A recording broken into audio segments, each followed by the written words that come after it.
We have the cave drawings, communicative knowledge, stories, and even warnings to becoming generations.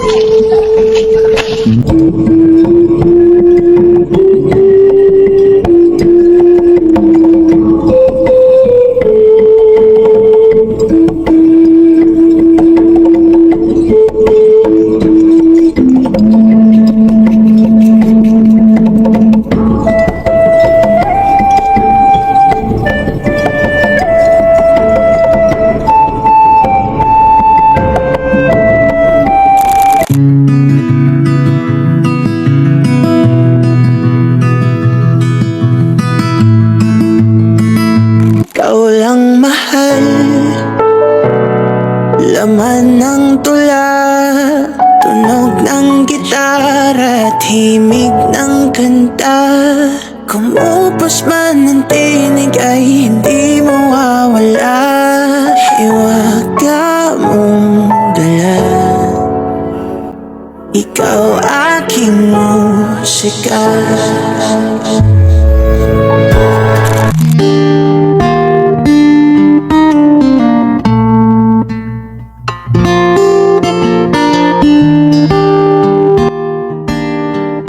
Ito sa aking binibini. Mapuntahan ko kaya ang aking kaibigan upang masamahan niya ako sa aking panliligaw. Mapuntahan ko kaya ang aking kaibigan. Oh, kaibigan! Yes, ka.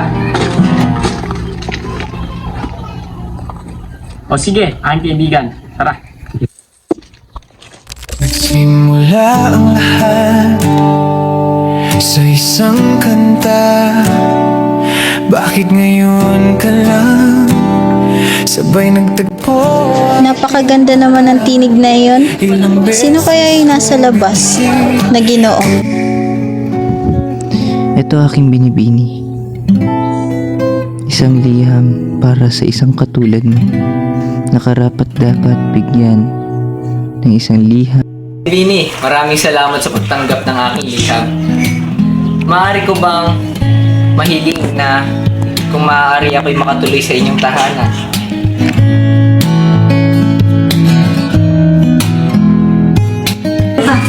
Maraming salamat, Binibini. Bini, maaari ba tayong magtagpo sa ating tagpuan? Oo, mamayang kinahapunan. Aking Binibini, mamayang kinahapunan.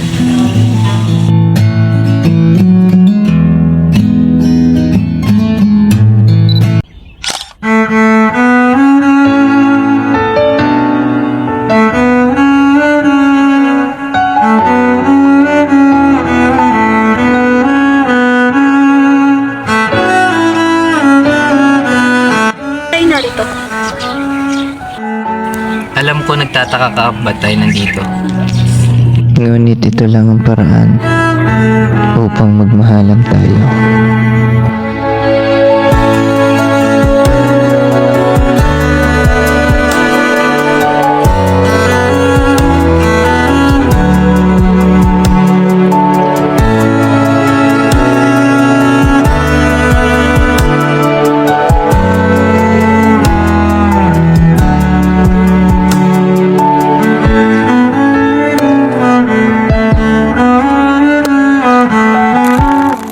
Sana matupad ko yung mga pangarap ko na kasama ko si Ginoong Carl. So, during the industrial era, large-scale production and widespread distribution of written materials like books, journals, and newspapers become the primary means of sharing ideas, information, and cultural theories. Ginoong Carl, anong balak mo sa susunod nating kabanata? Madali lang yan, aking Binibining Maria, sapagkat balang araw magpapakasal din tayo sa simbahan.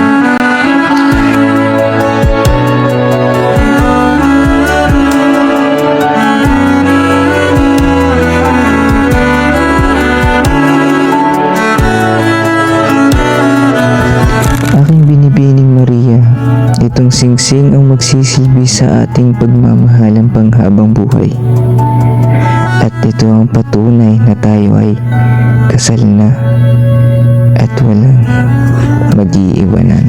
Ngunit makalipas ang ilang taon ay nakipagsapalaran si Ginoong Carl sa ibang bansa upang makapag-aral at makapagtrabaho.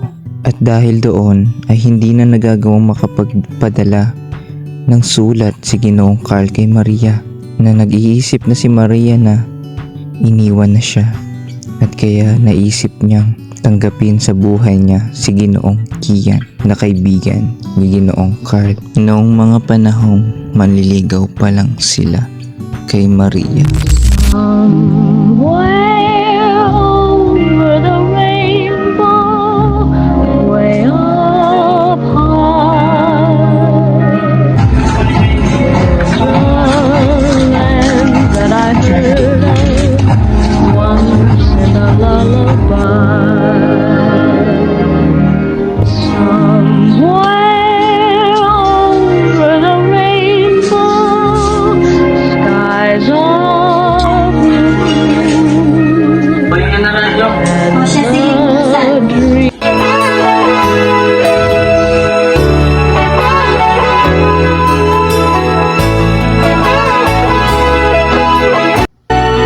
Kian, ito na ang kape mo. Kian! Pumanaw na si Maria, ngunit naisilang niya pa ang bata. Ang hindi alam ni Ginoong Kian ay ito'y anak ni Ginoong Carl.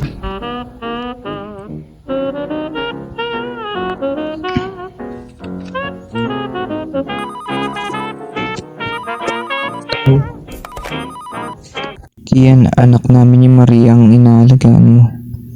Kaya kung maaari, pakibalik mo siya sa akin ng maayos at ligtas. Ah, ganun ba? Sige, babalik ko na lang ang bata. The electronic age become faster and more accessible. The development of radios and television after a half-century, computer and internet were invented.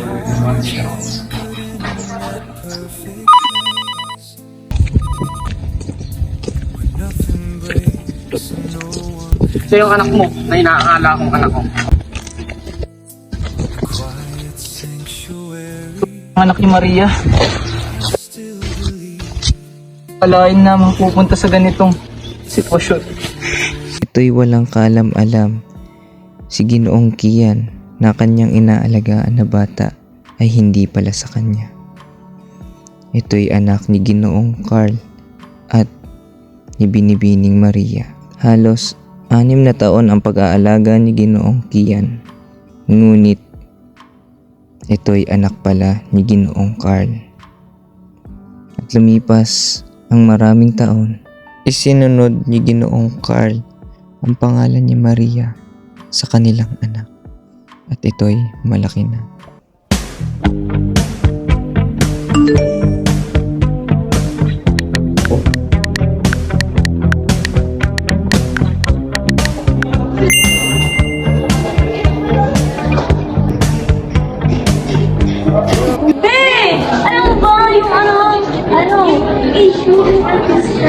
Nakakita lang namin dito tayo.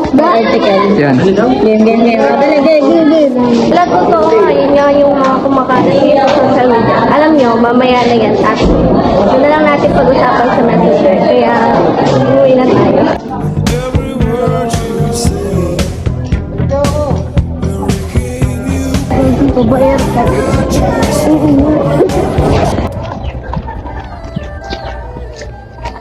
In the present day, digital means social networking platforms, smartphones, and streaming services can boost information and sharing and instant feedback.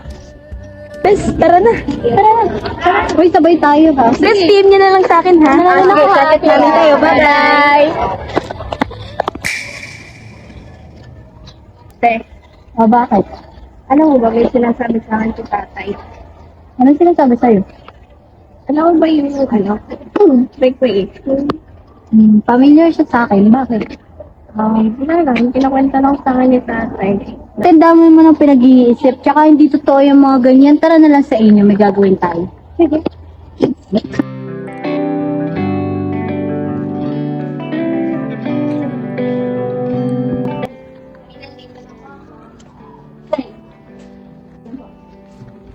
Tay, nandiyan po pala si Naika. Nagawa po kasi kami ng project about po sa evolution ng media po.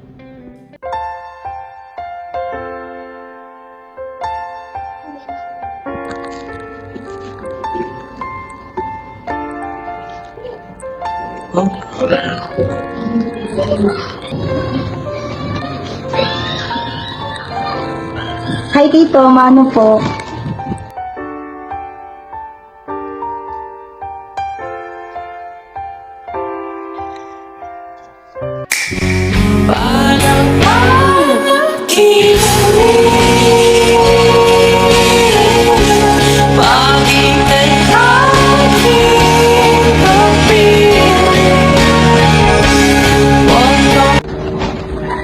Parang minaalala ko. Parang si Maria yun. Saglit ka, hanapin ko yung sulat. Alam ko nandito yun. Alam ko. Ito.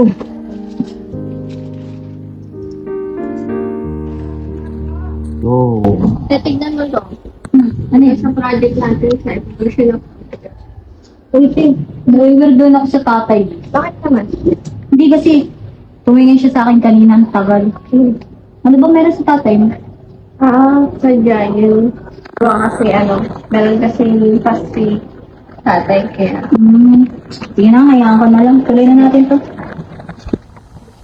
In this present day and digital age ay meron ng mga iba't ibang teknolohiya, paggamit ng cellphone at paggamit ng media. Katulad na lamang ng Facebook, nag-i-swipe ka at nagre-react ka. At meron din tayong messenger na pwede mo magamit sa communication through messaging.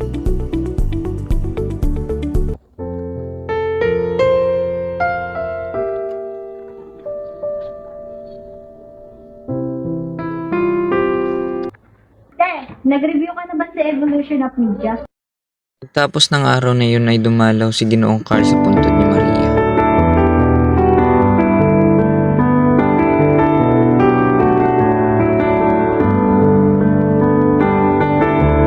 Anak, dadalawin lang natin yung puntod ng iyong nanay. Sige po tayo. Tara. Ay, sakit lang po. Tumatawag po ako si Ma'am. Sige. Sige po tayo. Diyan ka muna po tayo. Kaya. Tagal-tagal ko rin. Tiis.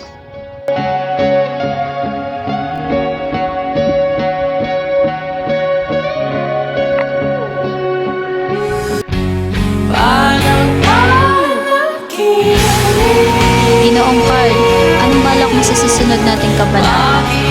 Dali lang yan aking binibining Maria, sapagkat balang araw magpapakasal din tayo sa simbahan.